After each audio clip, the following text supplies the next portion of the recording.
Hey, what's up? It's different from Changing Hearts Recovery. Hey, like, subscribe, and share the channel.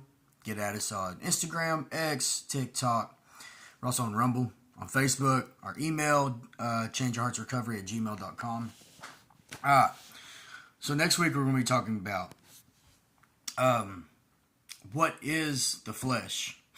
Okay? And so,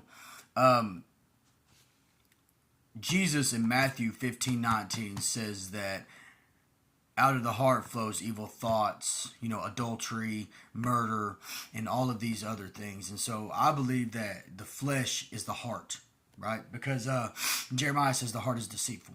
And so I think in order to really start warring against our flesh instead of warring against sin, we need to first understand what the flesh is. And so the flesh basically is your mind, will, emotions, and your desires.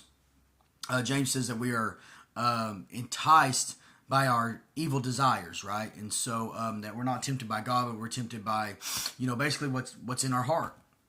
And that's because we have a sinful nature, and we are inherently sinful. And so even God says in Genesis before the flood that all of their thoughts are evil. And Jesus then kind of reiterates that even in, with today and during his time that, all these things come from your heart, and it's the evil thoughts that's in your heart.